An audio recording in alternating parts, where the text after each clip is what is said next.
Got one more coming in, so we'll start our meeting in just a minute.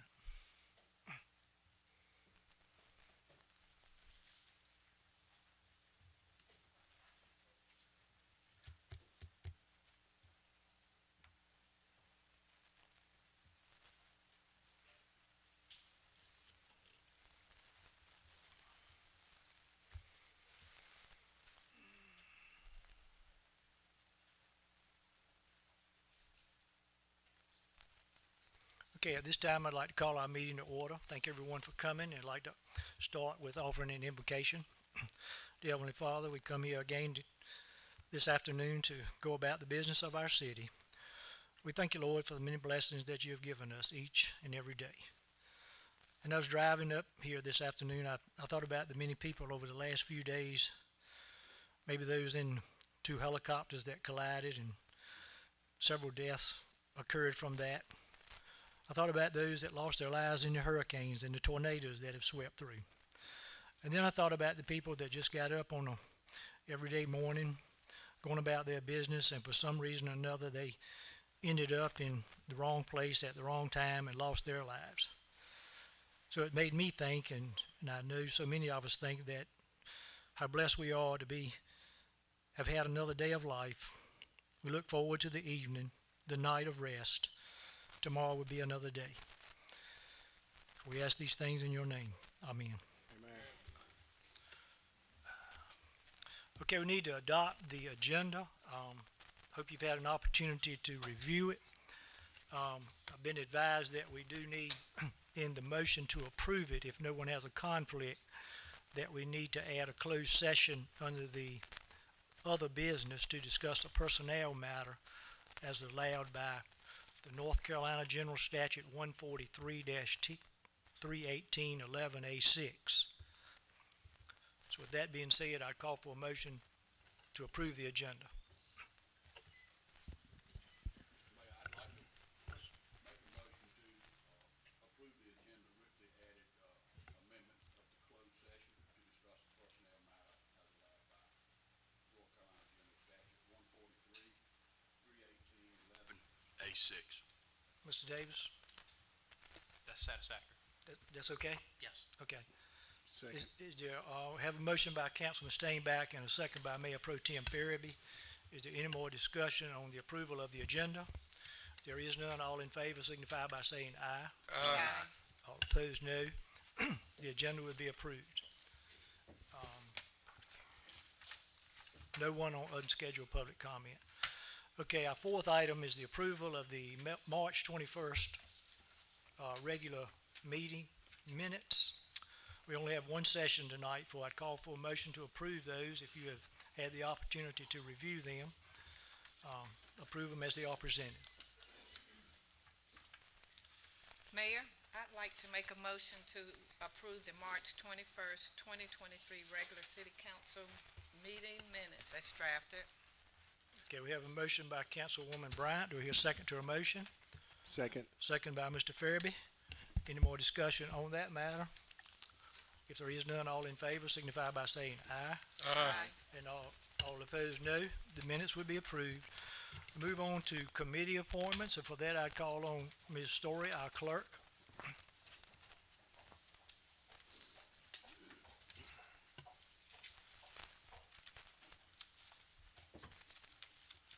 Good evening, Mayor. Gotta push this on. Can you hear me now? Okay. Good afternoon, Mayor, Council, and citizens. The terms for Joseph Brinkley and Virginia Lewis as ETJ members on the Roanoke Rapids Area Planning Board and Board of Adjustment will expire June 1st, 2023. Mr. Brinkley and Ms. Lewis are both willing to serve another term.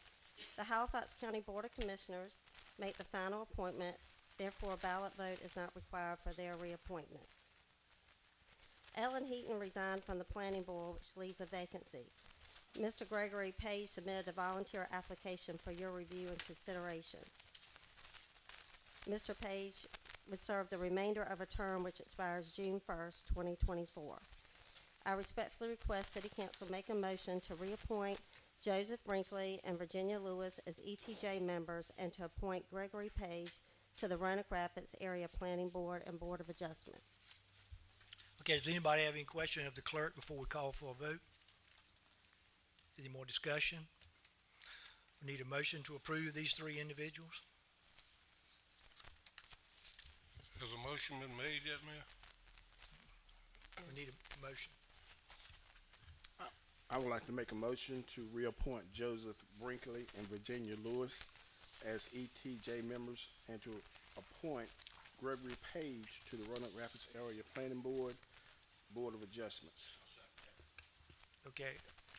Have a motion by Mr. Farabee and a second by Mr. Steinbach. Any more discussion now? All in favor signify by saying aye. Aye. And all opposed, no. Those three individuals would be appointed. Thank you, Mayor. I did want to mention one other thing. Yes, ma'am. Calvin Potter resigned from the Halifax Northampton Regional Airport Authority. So we have a vacancy right now. So if council knows anyone that's willing to serve in that capacity, and also a city council member can serve in that capacity as well. If you'll let me know, I can bring that to city council at a later date. Is that a 3-year term? I believe so, yes, sir. So if you'll just let me know, or if anybody in the audience is interested, if you're a citizen, thank you. Okay, thank you.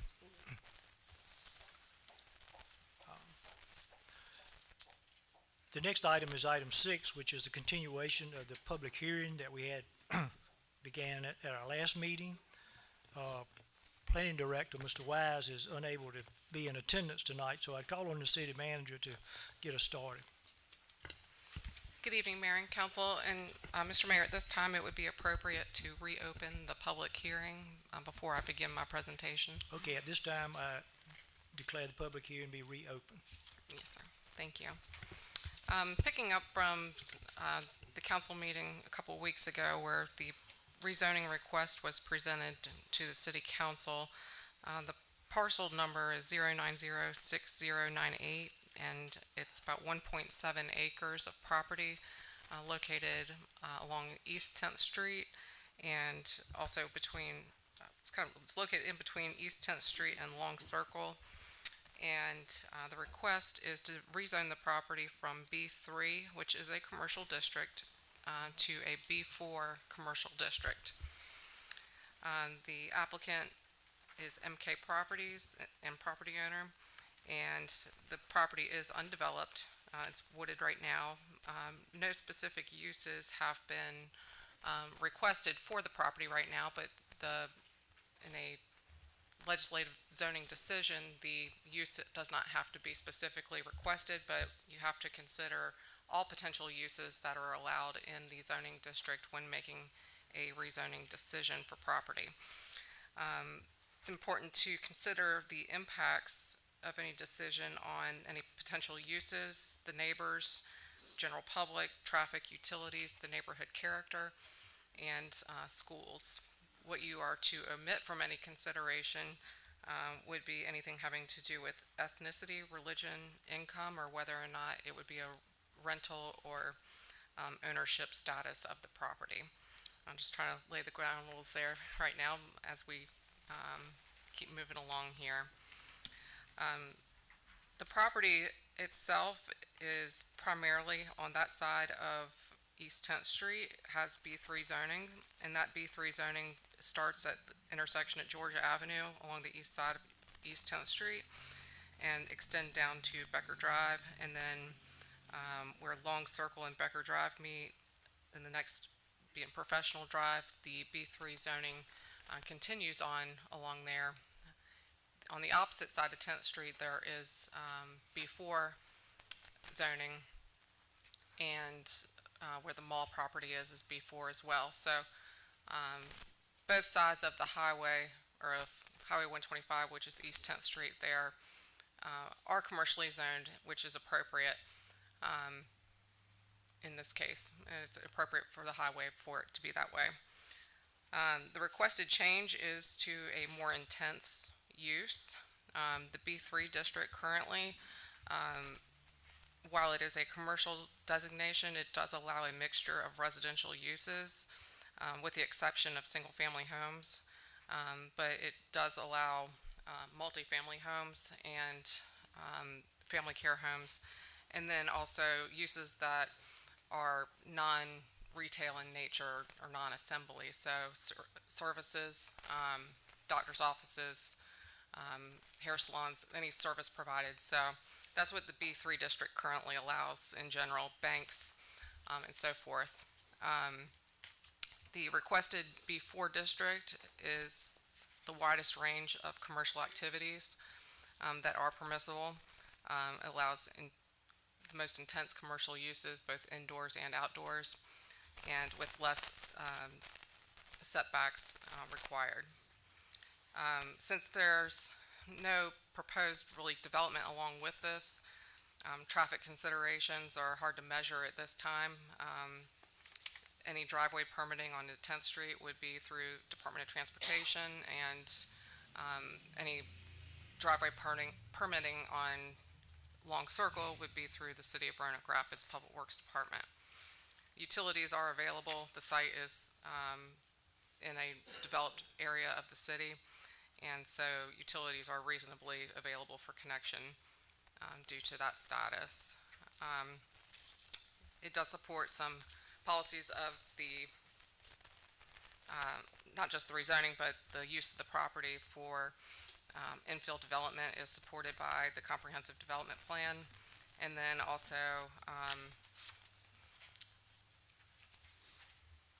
this has been this hearing has been properly advertised, as well as has been reviewed by the planning board. And at this time, unless you have any questions of me specifically, just ask that you continue with the public hearing and invite any interested persons to speak on the matter.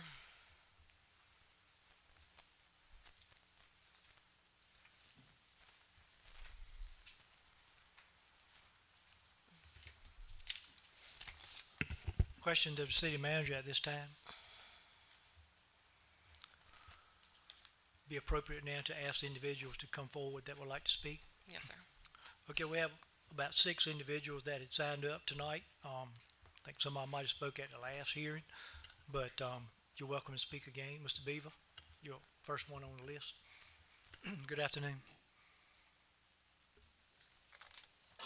Good afternoon, evening. Thank you guys again for an opportunity to speak in our concerns as a neighborhood. I'm not going to take much of your time, but again, I think you can see by the representation here in the building, we've got over 10 people here that are opposed to going to a B4 zone.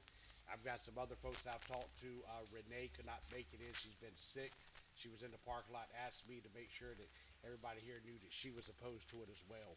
So again, I'm gonna let Lauren speak. She did not speak last week. I appreciate your time and appreciate your consideration of keeping it as a B3. Thank you. All right, thank you, sir. Ms. Williams?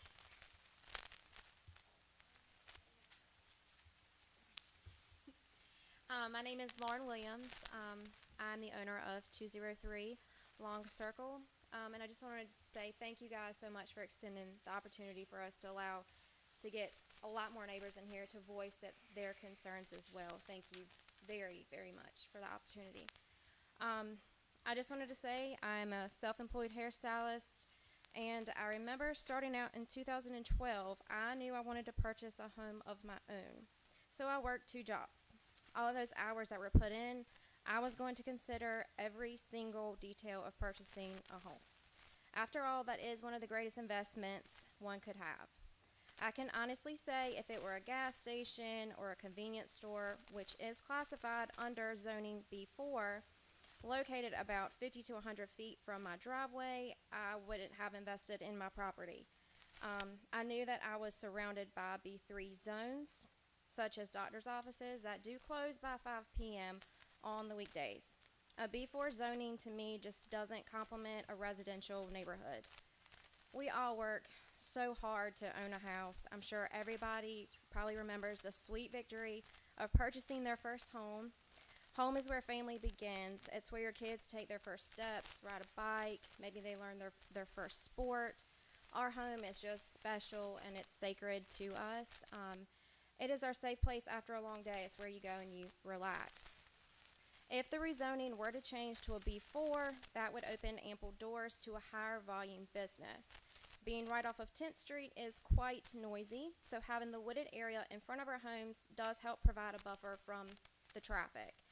Although I do understand that with the current B3 zoning, those trees could easily be cut down, I do appreciate the privacy. Rezoning to a B4 leaves a door open to greater possibilities that could change the entire character of our neighborhood. Some of my neighbors are retired and worry over the peace and tranquility of our neighborhood, myself included. We don't want to look out of our front door and be about 50 to 100 feet away from a business such as a gas station, apartment complex, or convenience store. This would also greatly impact the traffic on our road.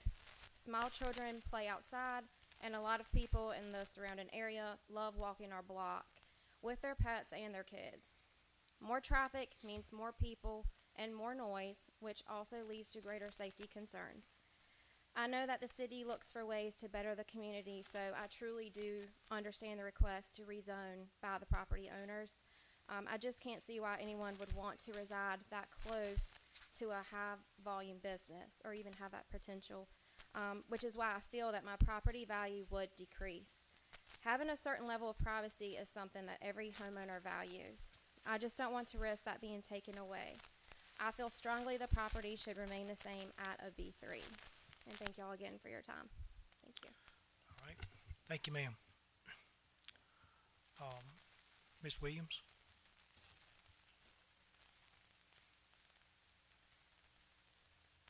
My name is Dee Williams, and Lauren is my daughter. And like she said, I would like for it to stay a B3 zone. And reason being that one day I do hope to have grandkids, and I feel that if it is advanced toward B4, there is a safety issue.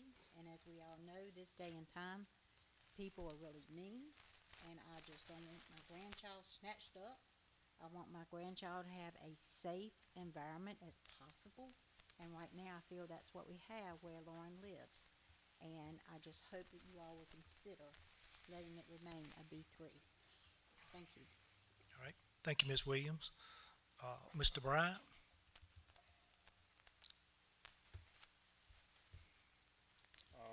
My name's Andrew Bryant. Going off what both Miss Williams has said, I would like it to stay a B3. Who actually lives on Long Circle?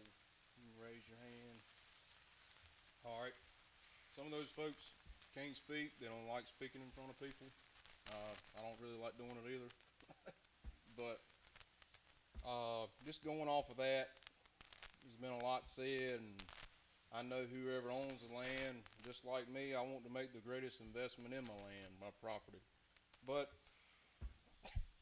there's pros and cons to owning land and being beside neighbors. That's why if I bought a bunch of property, I'd want a great big buffer around me so I wouldn't have to deal with that stuff. But anyway, that's today's time, what you got to deal with. Just going off what everybody says and your decision, praying about it, whatever you will. Just I don't know where you all live. Just look at it from their perspective.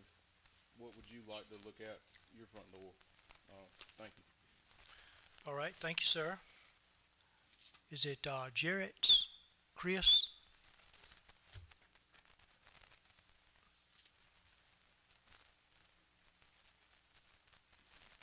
Good afternoon. Good afternoon. If you could just state your name. My name is Chris Garrity. I live on 201 Long Circle. Okay, thank you. I like to say it as a B3 instead of a B4. I got 3 kids of mine, and putting something there, especially a Dollar General or some type of high volume or something like that, is gonna just not be okay for the kids at all. Because you got people coming flying down the streets, everything like that. I like to keep your neighborhood a little bit more safer than what it is today. You know, if you put that there, it's going to bring more problems to the community. More high traffic, more volume down there. It might benefit some people, but it's not going to benefit us. Because like everybody else says, on Long Circle, nobody wants to look at a store. Trash flying into their property, people picking up their trash off the property from the other stores, or many other things. But as a B3, it'll keep the community the way it's supposed to be. Safer for the kids, safer for the environments. The trees are there. I like to see trees as soon as I wake up. I deliver to most of the businesses around here because I work for FedEx Round. And as that commercial thing, there's not that let me speed. Nobody knows that's there. Because if you go on any other parts of the streets, everybody's flying down them or anything else. This section over here, nobody sees you flying down there at all. And nobody does anything about it on the other streets. That's why when I moved over there to that residency area at 201, the speeding and all that stuff stopped. When I was living on Marshall, everything was speeding down the streets. Nobody cared down there. I have kids, like I said, 3 kids. And it's not fair for them if they get hit by a car or something like that. And that's basically, keeping it as a B3 instead of a B4. Thank you, sir. Thank you, sir. And I'm not sure about the last name. Is it Parker? Okay, Ms. Parker. Good afternoon. How y'all doing this evening? Fine, thank you. I'm DeLeon Parker, here to speak on behalf of the applicant for MK Properties. So I appreciate y'all extending the meeting so we could discuss this a little further with the community. A couple of things that I would like for you to consider. If you look at the map that's here, some of the concerns that have been brought up are things like traffic, the more intense use, bringing greater traffic to the neighborhood, safety, what are the impacts there? But if you look at the map, the property is here, right here between Long Circle and 10. If you look at the overall, there is a significant amount of B4 already in this area. You're not looking at a map where there's a there is B3 scattered around, but the vast majority of that use is B4. That's a long-standing, zoning and use that's been there along 10th Street. It goes up and abuts in many locations where you see the orange, the lighter colored, kind of tan color. Those are all residential. So you've already got an existing pattern of B4 directly adjacent to residential use. And that's an established pattern in this area. Your change of the one section here that the applicant's looking at from B3 to B4 is really just an incremental extension of what's already there. So really, when you look at the vast number of properties that are already zoned as B4, it's hard to imagine that one piece of property is going to bring that much more increased traffic to the area than is already there, just by nature of all the commercial development that's already along that stretch of road. Additionally, some of the things that I would like you to consider, if you're looking at impacts on use, looking at things like schools, if you've got commercial development there, you're able to get somebody that can, yes, it's trees, and I understand the, liking to be able to look out your front door and see the trees there, but at the end of the day, if somebody puts a commercial establishment there, you've got somebody that's able to invest in the community, they're able to bring in greater tax dollars than what the vacant piece of land is doing there. They have relatively little impact as a business on schools because there's nobody living there. Because of the already general nature of the commercial use that already exists, the existing uses on traffic and other services that the city provides should be minimal because they're already serving those other businesses that are already up and down 10th Street there. So I would just ask that you consider those as you make your decision. I appreciate you hearing all of us tonight and would ask that you vote in favor of the rezoning. Thank you. Thank you, sir. Is there anyone else that wishes to speak at this time?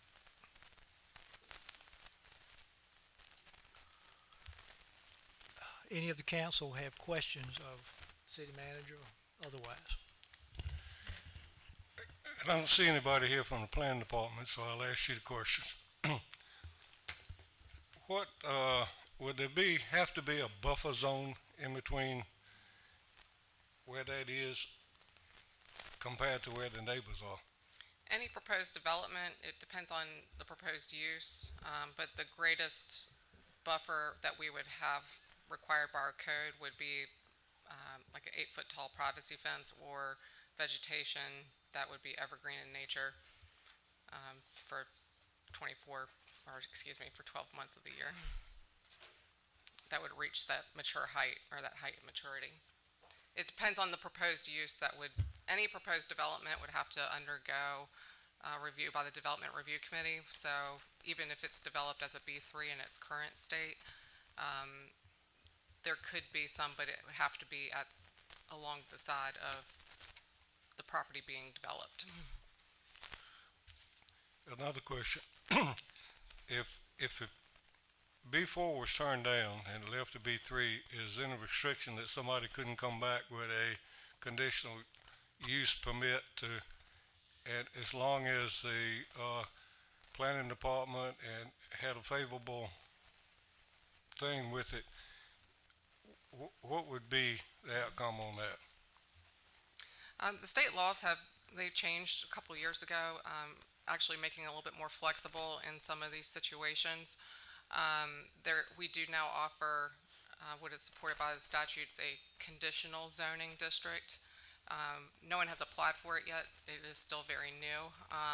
But what would happen in a situation would be that if there is for example, let's use a gas station for an example. A gas station is permissible in a B4 district, and so if the property is zone B3 or any other zoning district, an applicant could come with an application to say, I want to rezone this property to B4 because it allows a gas station, and here is my preliminary site development plan. And so that would go through a similar hearing process, just like the rezoning process, but we would actually talk about the specifics, and they would actually become conditions of the rezoning decision.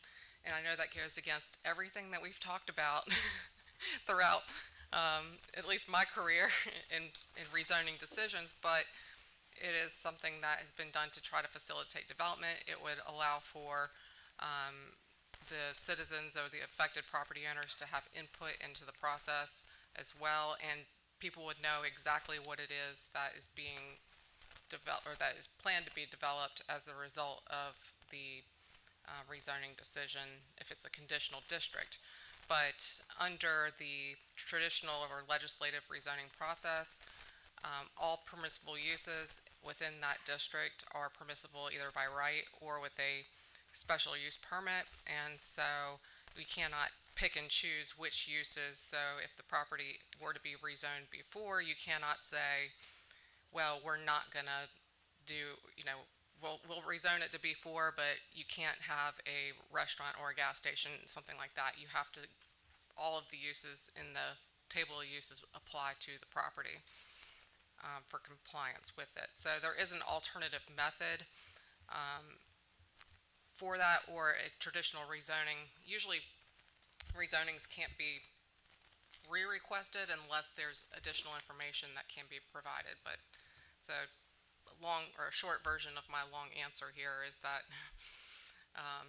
should the property maintain its B3 district, then if the owner has a intended use in the future, they could request a zoning district that would be complementary to that proposed use.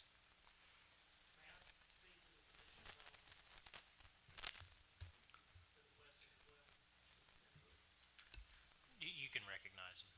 Yes, sir. It'd be permissible. Come to the podium if you would.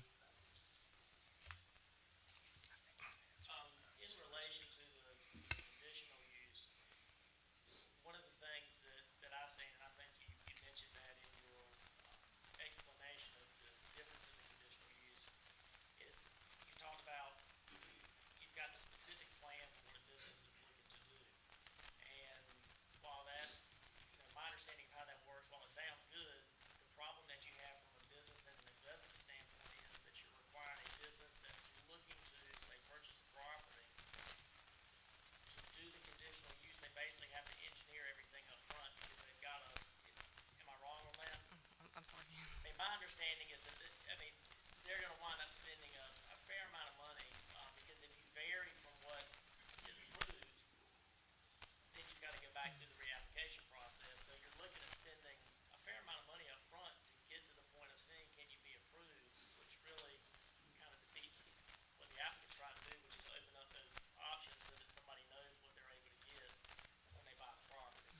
If I'm wrong, please some areas, some applicants will go that far, I'll put it that way, but, you don't have to get, you can get as specific or as, basic. I guess the more specific you get into a conditional district zoning approval, the more likely you're gonna have to come back if changes are necessary. That's why you try to stick with more, more limited basis, because otherwise that also puts additional burden on staff too to keep up with all of those conditions. And so, there's not a specific requirement. It can be as simple as a sketch to at least get the process started.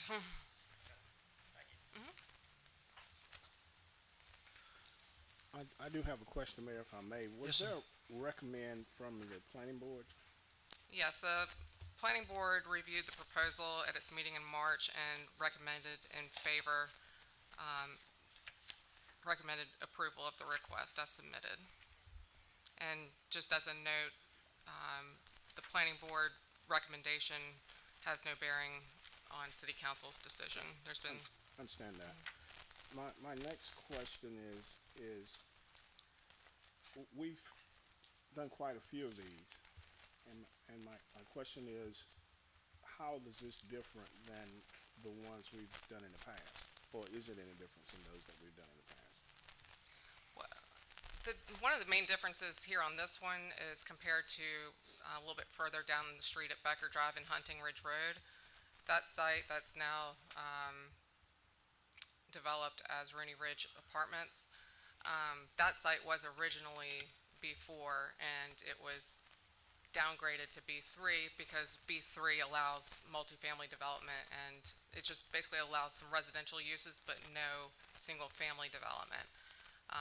So that was one more commonalities, or I guess the best example I can kind of come up with here, because the B3 district by definition is a transition area from commercial to residential. And B4 is your more highway business type of zoning district classification that allows, limited commercial uses that are prescribed in the code. B3 is primarily, the commercial uses that are allowed in it are in the 3.00 classification of the table of uses, which are primarily office, clerical, research, and non-retail type uses. So if you look on the map, the existing B3 uses, there's doctor's offices and other types of offices of that nature in that area, salons and so forth. The B4 is the red area where the biggest piece is the mall there, and other more intense commercial uses along that highway there. I do think that the B3 is, in my opinion, probably the best zoning classification for this piece of property based on the adjacent residential neighborhood, and that the uses there surrounding that area are already in B3 use. I do think that the B3 is appropriate. B4 is requested, and so it's up to the city council to make a final decision as to consideration of the zoning map change being requested. You mentioned there were some changes in the last couple of years, because just being on for a long time, I recall that if the request was actually valid, if the request was actually done and there were no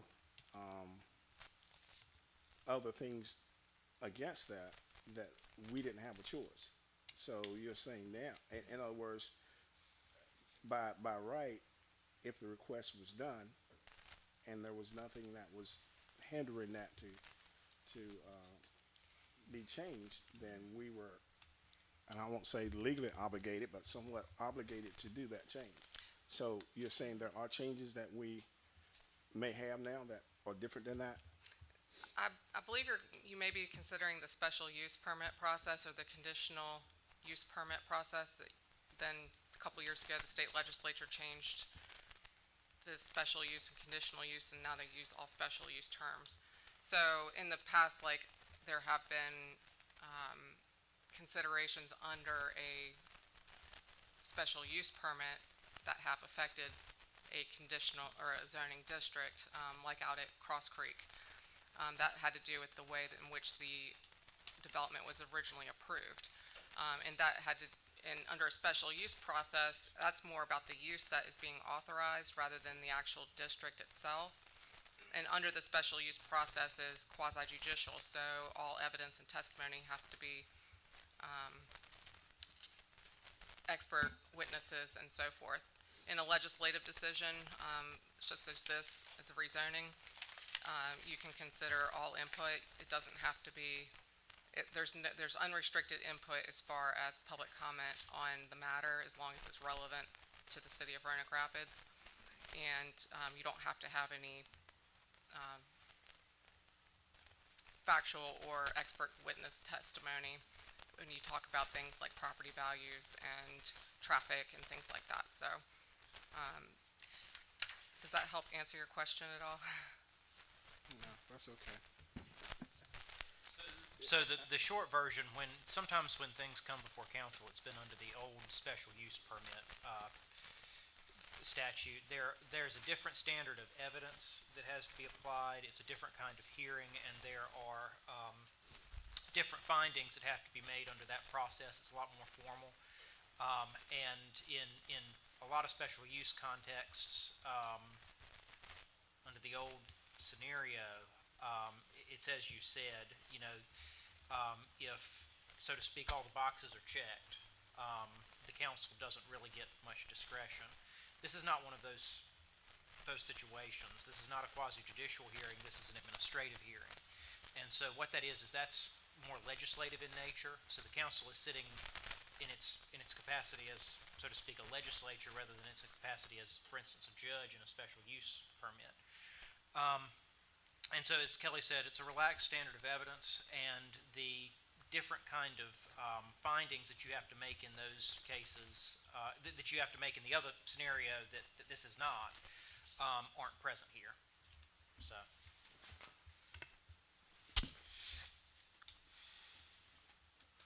So, just in summary, as we said, the requested use is, or the requested zoning district is B4 commercial. So, all B4 commercial uses in our table of uses would be possible on that site, either by right or through other permitting process before council.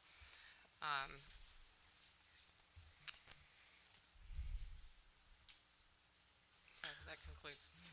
Is there any other? Does anyone have any other questions?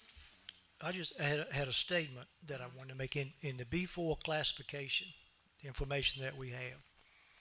On the first line, what kind of jumped out at me, we're talking about a 1.7 acre piece of property, which is not very big. And it says, designed to accommodate a wide range of commercial activities, but right after that it says with larger scale developments. That would concern me, larger scale developments in a piece of property that small. The other thing is, if what you commented on about the special use permit for someone, if it stays B3 now, and somebody comes along and let's just say we've been talking about gas stations or other properties that have been mentioned. Somebody comes along and would like to have one put there. They can come before the council with that specific project. Council can review it and approve it or deny it, even though it's a B3 zoning correct right now. Am I correct? The conditional zoning process, and again, like I said, this is new, and we have not, the city council has never done one of these before. Well, you have in a way with the, with Cross Creek, but it's got a new fancier, or the generic term. Conditional zoning basically says, I want to rezone this piece of property for this particular use, and I need the zoning to be this particular zoning, and then you can apply conditions going through this same rezoning type of process, but it has conditions or stipulations. So under conditional zoning, you would have more specific information about the proposed use, and that would be the decision to change the zoning district would be for a particular use, and that would be recorded against the property. And then if there were to be any changes in the future, then it may have to go back through the same review process in which it was originally approved, unless the legislature changes the methods again. But so that is an alternative. It's not a special use permit. It's called conditional zoning, and that would be changing the zoning district for a specific proposed use. But we're not talking about that tonight. That is just an option that exists for all properties in our zoning jurisdiction. But one of the main reasons why is that conditional zoning is generally becomes more favorable at times, and it can go both ways, is that you are talking about one particular use on a particular property, and you just need the zoning district in order to make it happen. So we're not asking council to consider any conditional zoning tonight. Tonight is just purely, do you want to, based on the information in the record and the assessment, do you want to keep the property as B3, or do you want to approve the request to change the zoning to B4? Okay, anybody else have any additional questions? Mr. Daughtry, Mr. Stainback, either one, comments? I got a question. I just want to make sure I understand. If it stays B3, they can apply or whatever, and we would consider it and have input in it. If it goes B4, they pretty much have a free hand on it when it comes to developing it. If it goes B4, any development would have to be in compliance with our codes, with our table of uses. So I understand if it's changed to B4, it could be any use that's in a B4 district. Just like right now, property can be developed as any use that's currently listed in the B3 table of classifications.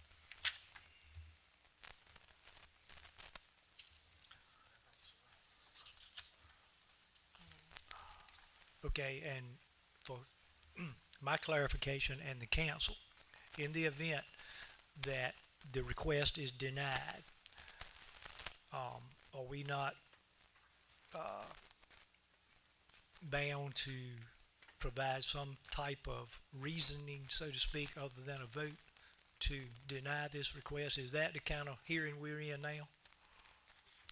No, we're in a legislative hearing right now, but you don't have to be compared to a special use permit process where you do have to be more specific. You can just say based on the record,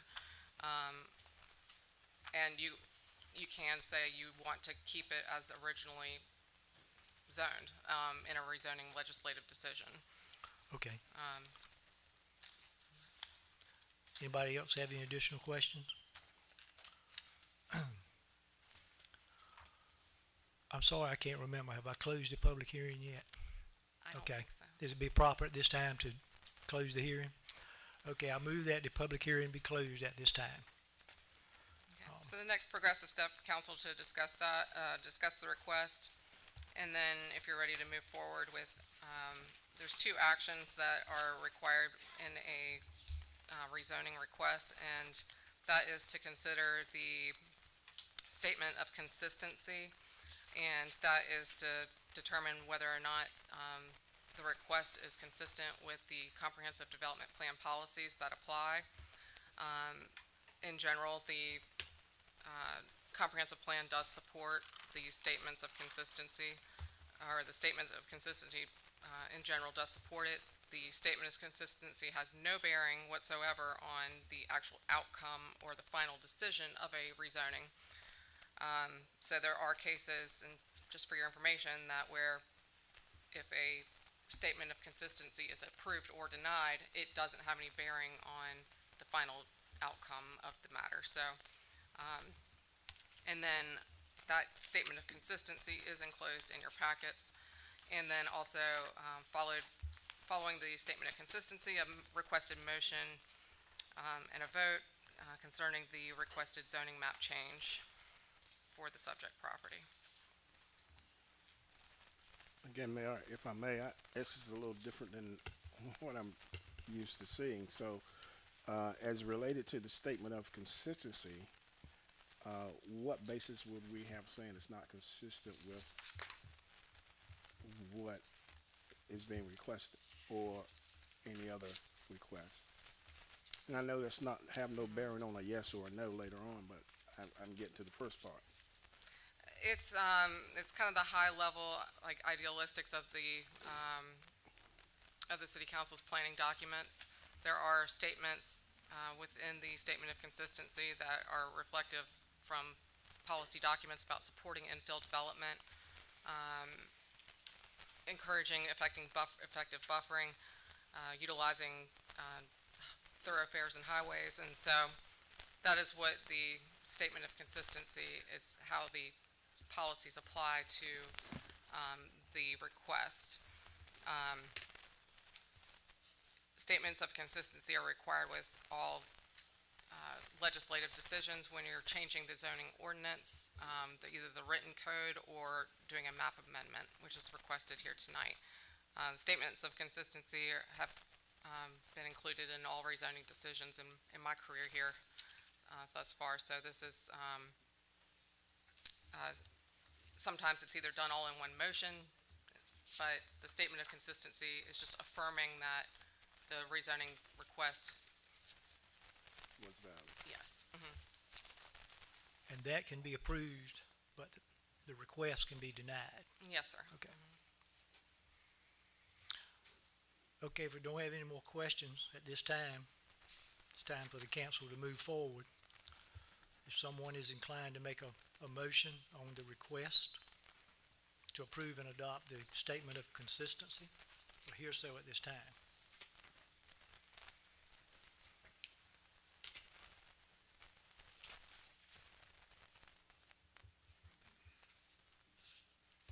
Mayor, based on the knowledge of statement of consistency, I believe that it is valid, and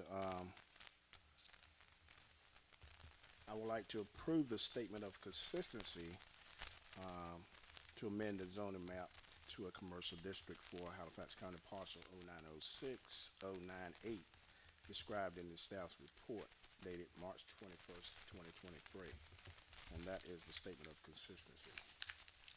Okay, we have a I'm sorry. And again, that's because everything was paid, everything was done according to the rules and guidelines of the request. Is that right? Yeah, okay, thank you. And so So just that's to be my clear, motion. okay, I was just gonna say that, just to be clear, that was your motion. That was my motion, yes. Okay, we do have a second to Mr. Faraby's motion, I'll second it. second by Councilman Smith. Any more discussion on this matter? All in favor signify by saying aye. Aye. All opposed, no. That motion will be approved. We move on to the final decision, which is whether or not to approve the request. You have it printed there in your handout. A motion to approve the amendment, or I'm assuming if it's not, do we just not have a motion, or is it a motion to not approve it? You would make a motion to deny if To deny it's it, gonna be okay. a motion to deny. Okay.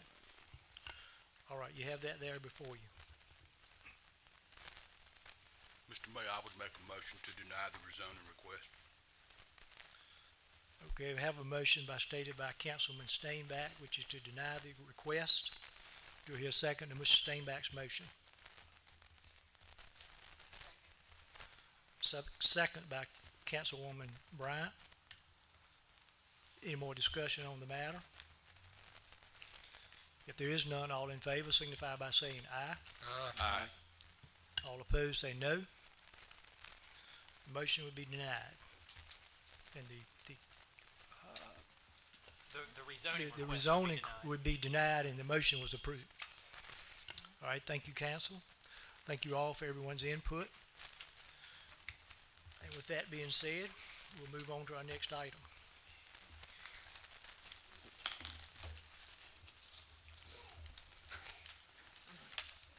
It looks like some confusion. Can you tell them what just happened, because some of them don't really know. We take a 5-minute recess, Mr. Mayor. Yes, sir. As soon as they get out, we're gonna take a little short recess. Get all you want. Some didn't really know. I don't think they did. They didn't. I wouldn't So, tell them, yeah. they needed to have gone over what.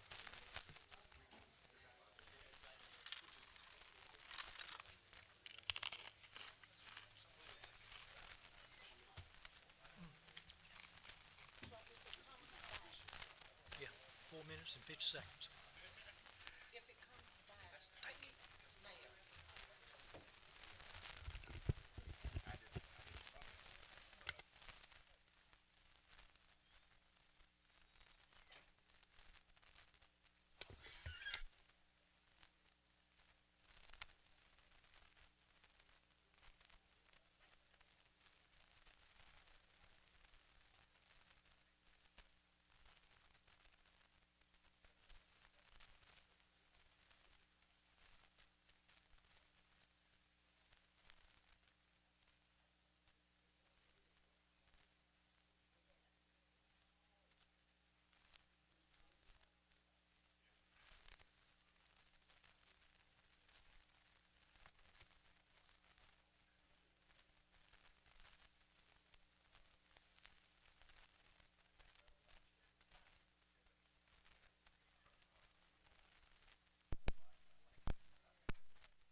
You on? Yes, sir. Okay. Old business, Ms. Trainer. Okay. I'm gonna try to be brief. Thank you. The Roanoke Rapids Theater, or the sale or disposal of the real property that is owned by the city, has not been discussed here in, probably in a couple months, since we discussed a couple different proposals that were presented to the council back in February, where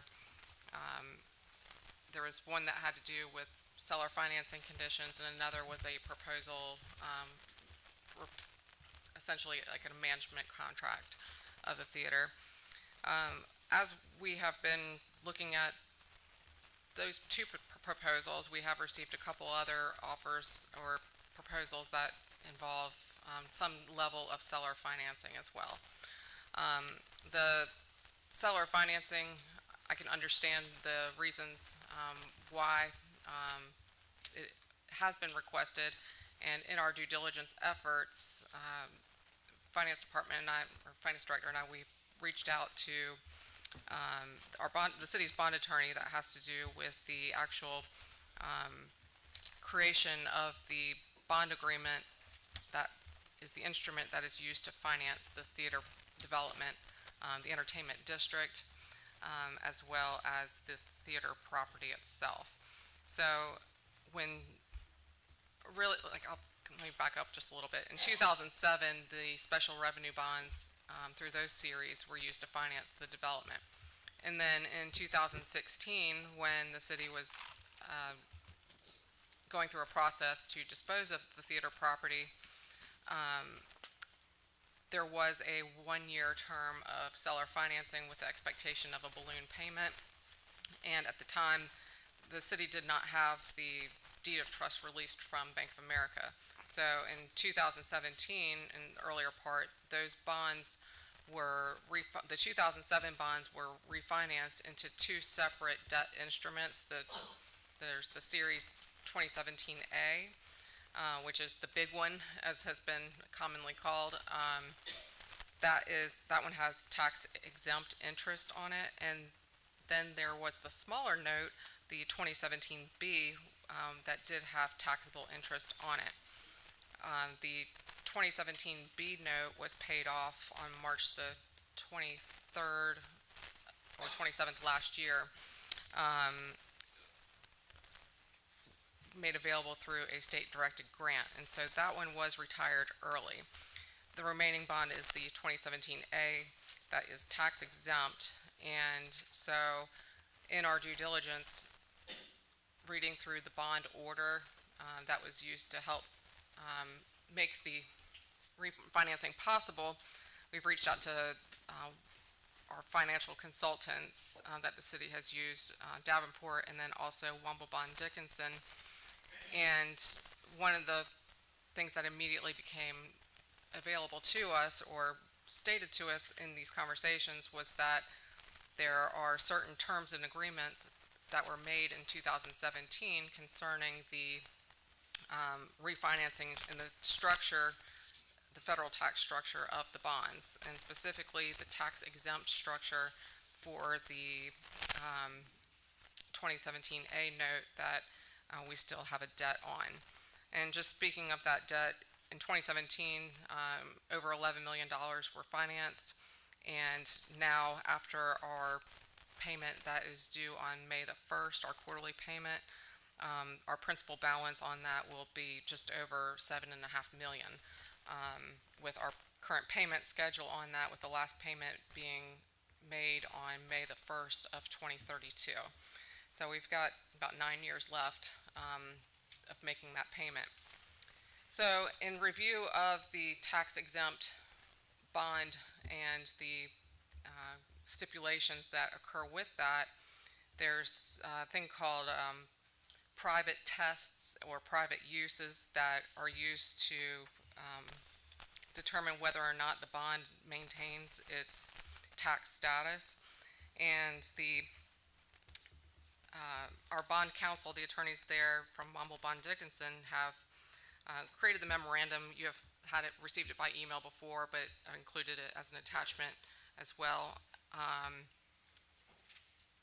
And so it describes the reasons why that the theater itself, why a proposed installment sale through seller financing would undermine the tax exempt status of the 2017A debt.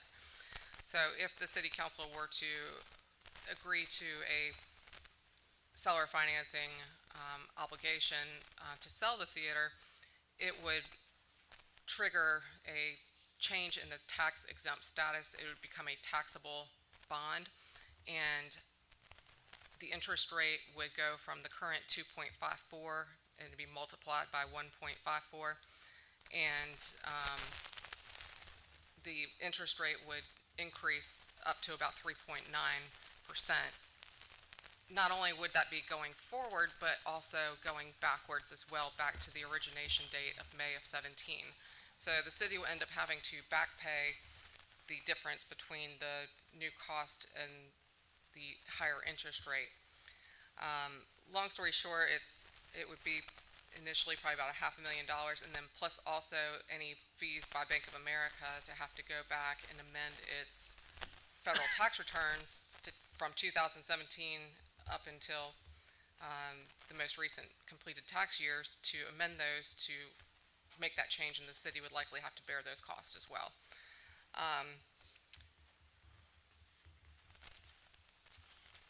In all, we are advised, I guess in short, we're advised to do our best to not undermine that tax exempt status of the debt.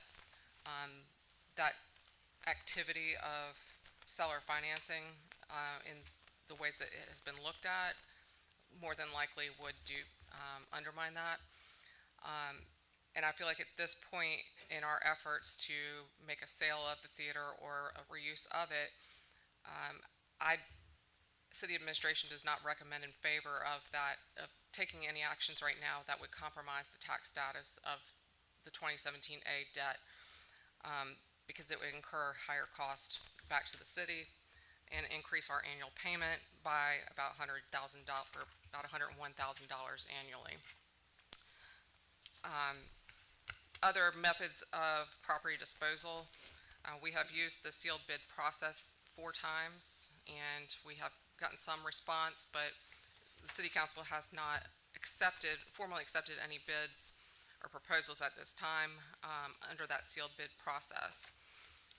Another competitive sales method is the public auction, and I've provided some more information to you on that. Public auction either can be in person or via electronic means, and with the help of Director Chalker, since the city already utilizes GovDeals for online sales of surplus personal property, they do have a real estate component as well. So some of that information has been provided for you all to consider.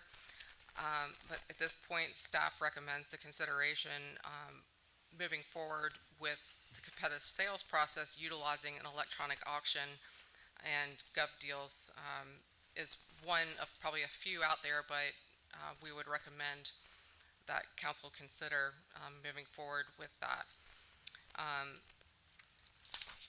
Other types of property disposal methods include leases. You can have a short-term lease, which council can approve or delegate the approval for a lease that's shorter or less than a year. A midterm lease, I call it a midterm lease, is basically, it's more than a year but less than 10 years, and that would require council to advertise and have a approving resolution in order to do that. And then a long-term lease would be something that would be more than 10 years, and a long-term lease, the approval process would be very similar to the competitive sales process, where you have to accept the sealed bids or auctions. There's other situations that could potentially apply, whether it's exchange for government property, whether you're exchanging it with another government agency, or under economic development, and then also or conveyance or sale with a nonprofit, but it would have to maintain the current intended uses. So in short here, the staff recommendations here are, one, just ask that you all take into consideration the potential tax consequences of our debt, where our staff recommendation is to do what we need to do to not compromise that current tax exempt status of those 2017A bonds with that information that we have. And so staff recommends that the council either take the steps necessary to either reject or just not accept any proposals that would compromise that status. Secondly, staff recommends City Council consider GovDeals electronic auction services as the next option for the competitive sales approach for the sale of the Roanoke Rapids Theater property. GovDeals, like we said, they provided us some information since we're an existing customer, and everything would be handled online through that process. And GovDeals has a North America presence, and they advertise.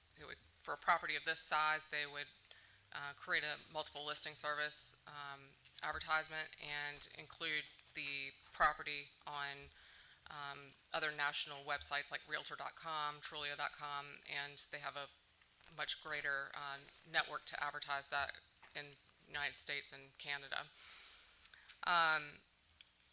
And then number 3, staff considers or asks that City Council still consider any other qualifying proposals.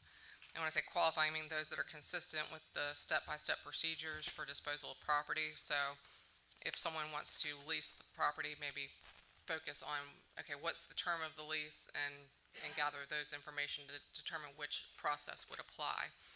But I don't think we can really say, if someone comes up and says, well, I want to lease it with an option to purchase, I don't think we can promise that option without going through a formal process. I think we have to handle things or consider things in their step-by-step of that request, unless the attorney wants to differ with me on that one. But and I guess the point I'm trying to get to here is that staff spends a lot of time fielding questions and inquiries. There is still interest in the theater. We understand that there have been that there are some challenges maybe surrounding the theater with any private financing opportunities, but at this point, I don't think the city has exercised all of its options as far as sale of the theater. And if we try to exercise some other options with either sale or lease or some other sort of use of the property, then maybe we want to go back and reconsider any seller financing if we have any other information. But at this time, I just ask that y'all think about these things and really try to help give city administration staff some direction on what you're willing to consider. And I'm not asking for any action tonight. Really just want to get some consensus to say that if council at this time does not want to consider any seller financing proposals, then that is something that council can come out with a consensus of saying, which may help reduce some of the resources that are currently being expended to research each and every proposal that comes in that includes that, if that makes sense. Question? I do have a question, if I may. Just to be clear too, because I think it kind of I know that was a lot of information. So that I'll say that first. And I think all credit is due to the city manager for kind of navigating that. But one thing that I wanted to make clear is that if we did use the gov deals or that auction process, after the bids come in, after the upset bid period passes, it still comes before city council at the end for city council to say, all right, we're going to accept the highest bid or we're going to deny all bids. So I just wanted to kind of be clear with that it isn't like you're gonna start out this process and then be stuck with the maximum bid is $1,000 that you're going to be stuck with that. You still have an opportunity to either accept or reject. That was my first question. Right, and through the electronic bid process, so if tonight council says, or maybe not necessarily tonight, but if council wants to give us some direction to pursue it, you would have to go through a very similar process to the other competitive sales. We'd have to have a resolution prepared to state the actual platform for electronic auction. And then you can set your starting minimum bid in that as well. There's very limited initial upfront cost to the city using the gov deals process because they handle most of the transactions, and then if it results in a sale, then the buyer actually pays that percentage for the purchasing of it to help facilitate this. The city would still have some other typical closing or real estate transaction costs that are required of sellers, but this is a way, basically, the online presence there would eliminate staff from having to handle any money transactions or but also so it would be hosted online. And then as attorney has stated, that in the end, at the end of an auction period, that the council would ultimately retain its decision-making authority to accept or reject bids. I have one other question, two other questions, if I may. One is, you mentioned if we did go through the lease purchase thing, it would be $100,000 over the life of the loan, additional dollars? A year, okay. $100,000 a If year. the seller financing, if the federal tax status exempt, if the current tax status changes to a taxable rate, it would result in a payment that is about 101,000 more annually, but also Okay. we'd have to back pay Gotcha. all the other years that were unpaid, plus pay for the federal tax returns to be amended as well. So there's a lot of significant expense involved in that at this time, I don't think we should move forward with. It's just my recommendation. And the last part of my statement and/or would be, at one point, we were looking at doing something different with getting it outside of Roanoke Rapids for advertisement, and have we looked at a cost for that and actually considered doing that? With Gov Deals, this is. Well, outside, I know Gov Deals is a way of doing that, but, Gov Deals is a way of doing it, and it really comes at minimal cost to us up front, because most of the charges are most of the fees, just like when we sell our surplus property, the charges for the service are charged to the buyer, like a convenience fee.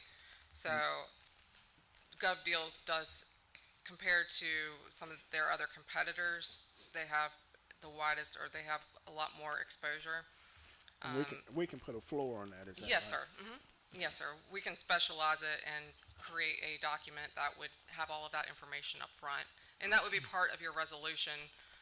If council wanted to go that way, you'd have to approve a resolution stating that as well. And then, whether it's Gov Deals or another online service provider, you can have your additional information and questions and things like that out there as part of the bid process. And with it being an active auction, it would automatically update with the next required percentage to create another qualified bid. Still got 10-day upset. Yes, sir. So, and that's why I provided the information in front of you, emailed it to you, and I provided it to you here late, but I'm not asking for specific action to do it, but would like for you all to consider it as our next progressive step under the competitive sales option. And then also, if the council has any interest, if we have any lease proposals come before us, we'd ask for council to consider anything that does comply with what can be processed and approved under that statutory. But again, I just want to provide you with your options and recommendations from staff at this time as we move forward, because we don't want to keep not doing anything about the theater at this point. We want to keep it actively moving as far as efforts for disposal of the property in accordance with state law. So let me kind of jump in here, because we've had like I said, I know that's a lot of information, and there's a couple of different kind of moving parts to this. So I think the first part of this process is, it seems to me, and from talking with the city manager, it seems to city staff that it is not feasible for the city to do seller financing. And it would greatly relieve some burden on them as far as fielding offers if the city personnel are comfortable responding that, based on the tax consequences as far as the bond obligations that we have, that city council is not comfortable with any kind of seller financing, and if they can go ahead and communicate that, so that the offers that we get, or if we get any offers, are going to be more in the nature of something that city council may be interested in. So it seems to me that probably as maybe a threshold issue, I think it sounds like what they're looking for is perhaps council consensus that at this point, given those consequences, which we know now, and we didn't know 3 months ago before we started this process, but we know now and we're certain of, that if that's the case, and if there is consensus on council that that's not feasible at this point, that we go ahead and maybe see if we have some consensus. We don't need a motion, but if we have some consensus on council that seller financing is not going to be an option, given that consideration. Okay, once we ask that question of consensus, can we go ahead and move with a consensus to allow the city manager to prepare a resolution, is that what you said we need? So we can take some business at the next meeting? For, you're speaking about with respect to, for instance, gov deals? Yes, sir. Yes, yeah, I think so, and like I said, I just wanted to try to make it simple so we didn't kind of get Okay, well, jumping around that's between the pretty two simple. different issues, so. I mean, I think, based on what she said and what you said, I don't think anybody on the council wants us to do on the finance. Am I I agree with that. speaking correctly on that? We got a consensus on that. Understood. I Okay. think that's what we were. Let's go ahead and talk about the gov deals. Can we? I got I got a couple of questions. Okay. Of course, I'm against self-financing, I do not agree with that at all. I know that, is the lease agreement the same as, does it fall under the same tax code as self-financing? No, sir. A lease agreement would, because it wouldn't create, at least the city would still own the theater property under a lease, no matter what the term is. The city would still own it. Okay, my next question is, I'm pretty sure, and I don't know whether the other council members this or not, so I'll bring it out tonight. I know that we have some, papers that's been sent to y'all requesting a lease agreement.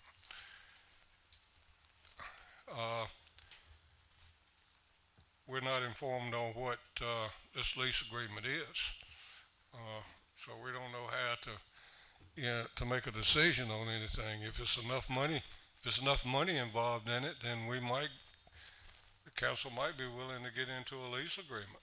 I mean, if it's enough down payment and it's enough money per month, then, and we can negotiate with the person that wants these, land lease agreements that, they maintain the building, pay the utility and all this stuff, so the city will get out of the responsibility of that, then that might be a way to go. I noticed tonight that nobody talked about the lease agreements that you had in your hand.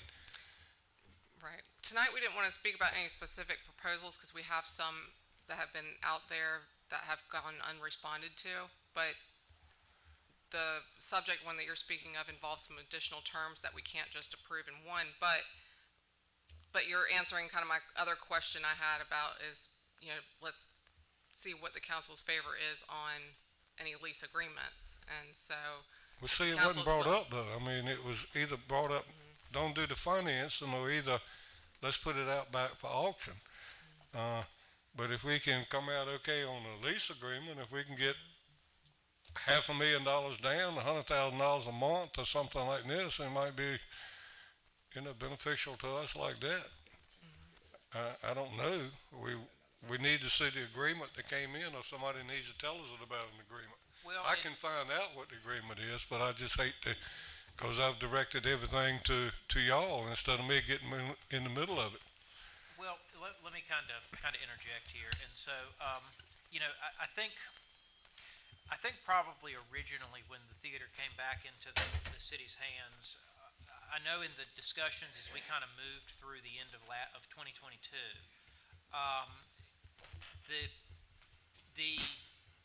and maybe I was wrong in this, but the impression that I got from council was that council was more interested in a sale of the property rather than a lease. And so if the consensus of council tonight is we want to see lease agreements, I think, a public statement to that effect, which I'm not sure that's really been communicated to the public, that, hey, public, if you're interested in leasing, give us some proposals on that. If that is communicated tonight, and that's what the consensus is, then, certainly,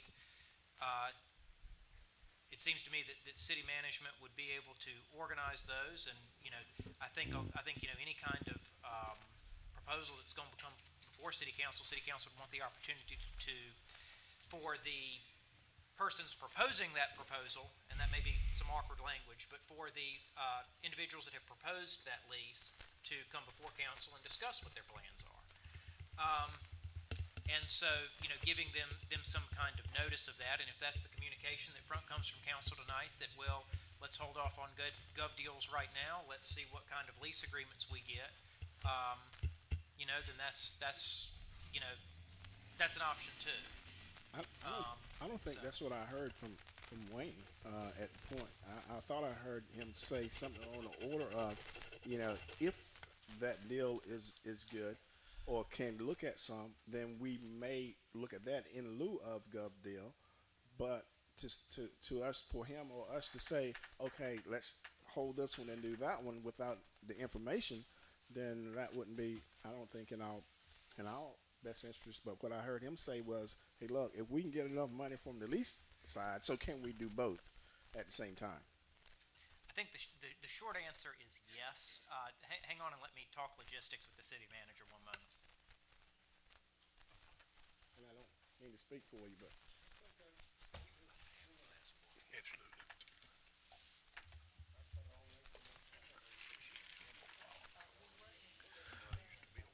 and we are.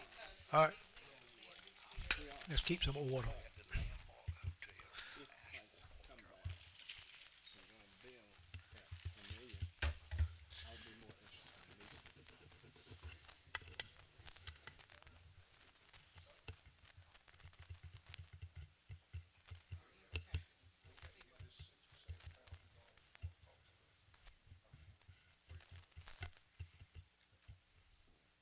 I mean, I'd like to see at least something in hand saying, hey, look, if you lease it, this is what we'll get. If we sell it, this is what we'll get. Because if Poe would come back $1 million from Gov deal, I ain't gonna say so. No, but they said you can make a minimum, so we can make the minimum, specify minimum bid. But I do think we need to go to Gov deal to get it out there, because that's the one thing Gotta we said. advertise nationally. Yeah, National. that's national. Yeah. But I'm wondering how successful they are as far as, But they got some of that criteria in that information. yeah, I was just looking at, but they used to be more like, I mean, they sell everything. They sell, Larry sells a lot of yeah, stuff. I know trucks They and sell stuff. most everything.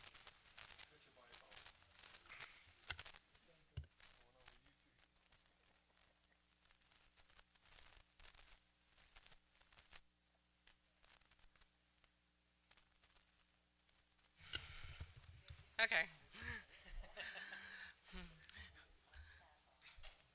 Our sidebar is concluded. When the council, may I have your attention, please? When you're ready. The thing about the lease, and yes, I acknowledge that the city attorney has shared a lease proposal with me, and there's also been some other talks about other leases and things. But there's been some questions that when we haven't been able to have answered yet too, concerning the financial implications of leases, and there's a new government accounting standards where we have to track all of our leases of property, which I'm not saying is a reason why we cannot, but this is a new requirement to be listed in our annual audit this year, and Director Johnson, and you're welcome to speak any more to this if you want, but all lease agreements that the city has have to be documented as liabilities in our audit annually as of starting this fiscal year, I think. But so we're still kind of mining through some of this. So I realize tonight I don't have all of your questions able to be answered, but we can at least move forward at the next meeting to have some of those questions answered better for you. It was actually, it's GASB 87, and it was a standard that was effective fiscal year 21-22, which I got that done when I started in April. But we would have to record any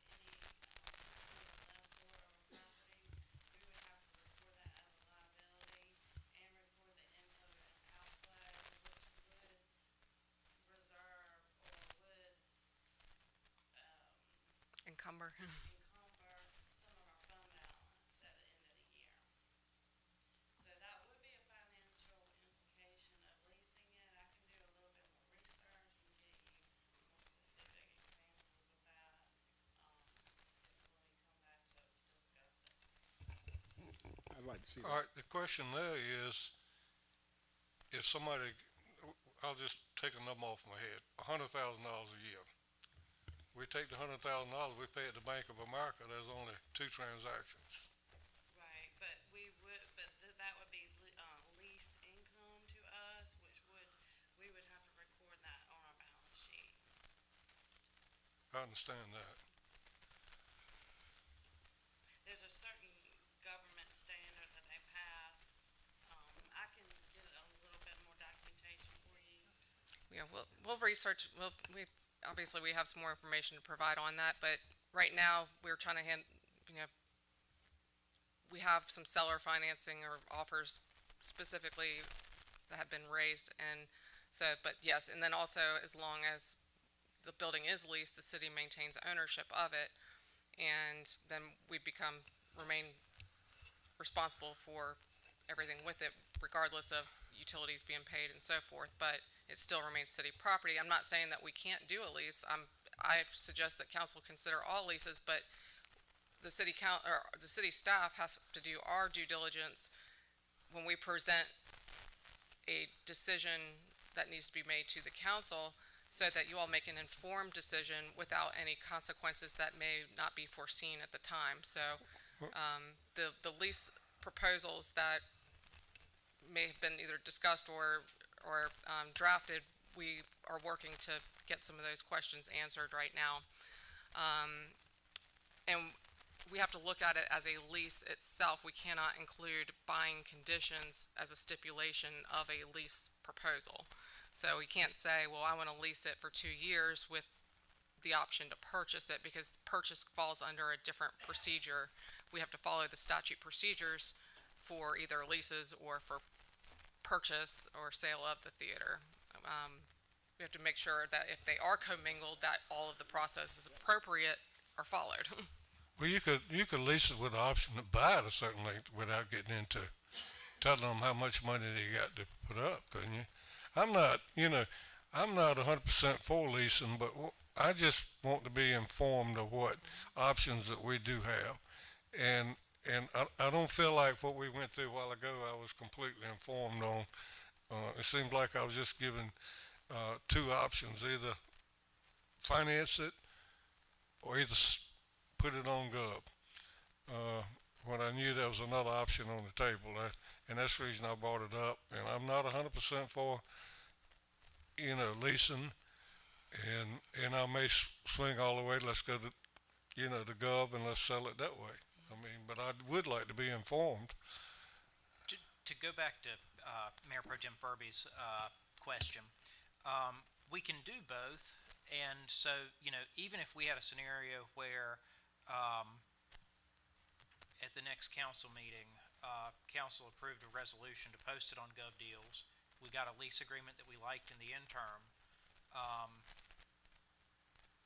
even the result of the Gov Deals bidding, council could still reject all bids at the end of that and approve whatever the most beneficial in city council's estimation, whatever lease agreement was most beneficial to the city in council's estimation in that case. So you're not stuck with one or the other. Both can be proceeding at the same time. I think that having consensus today that seller financing is off the table will send a communication to certain interested parties, and so rather than having proposals that involve seller finance, they're either going to make an alternative proposal involving leasing. I don't think they're going to make an alternative proposal involving outright purchase or bank financing, although that would be wonderful. But that will at least kind of take that off the table, and maybe so that city personnel can direct their efforts towards those other options that are going to be, the city council can be interested in and will have less financial consequences for us. But then two, will help the potential interested parties structure their offers in more of a way so that they can come under, so that they can meet those requirements. Does that make sense? And again, as discussed earlier, or a few minutes before this, there's 3 different methods of approving leases, and so it depends on the term of the lease. And so depending on what the lease term is, which process that under state statutes that you apply for approval of it. And so again, the staff is working to do our due diligence for all things coming in, and we are trying to provide as much information. Just like I said, I'm not asking for council to make any decisions tonight by any means, but we want to continue to have these discussions about this information concerning the theater. We want to keep it going. Okay. If we're ready, we'll move on. All right, Ms. Trainum, your city manager's report.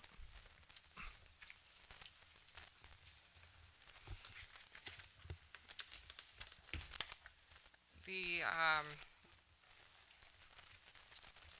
let's see here, looking at my notes here. Previously approved funding obligation for the replacement of the sinkhole issue at First and Jackson Street is, I guess, in May of last year, where those funds were appropriated for the replacement. That piece of pipe that has been on order for almost a year now is finally in. And so Reitmeyer Construction is preparing, or is working with the Public Works Department to make that repair that has been needed for over a year now based upon availability of materials. The knuckle boom that was approved in last year's capital budget will be scheduled for delivery sometime next week. This afternoon, a pre-bid meeting was held at City Hall for the Southgate Flood Abatement Project for interested contractors to learn more about the project and information about it before they submit any bids for that work there that is funded through a grant to the county for flood abatement projects along the Chalkyot Creek in the city of Roanoke Rapids. The Main Street Roanoke Rapids has extended the grant application deadline to April the 14th for exterior rehabilitations. And the Challoner restroom bid package has been distributed for interested contractors to do the preliminary site work.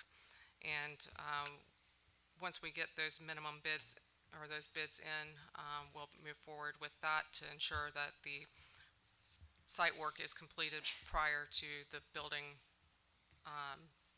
scheduled for delivery. And right now, based on our recent conversation, that May the 30th is still the target deadline for completion of that and delivery of the the Challoner restroom building. And then also, just a note too, that as part of the tourism budget, that there was some wayfinding signage funds budgeted through tourism for that.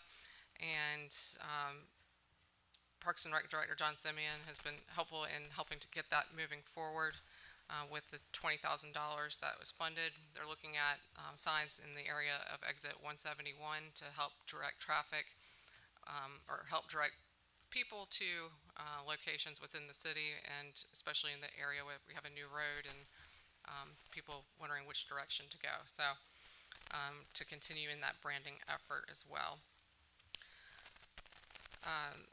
I will defer any other updates at this time unless you have anything specific, and we'll move on to the next agenda item.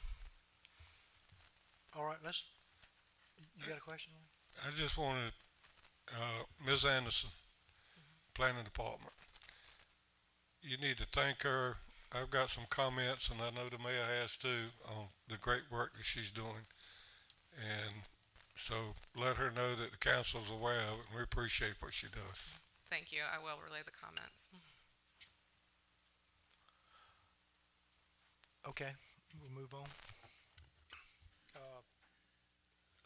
Okay, under other business, we're gonna need a motion, as we stated earlier in the agenda, for a closed session to discuss the personnel matter.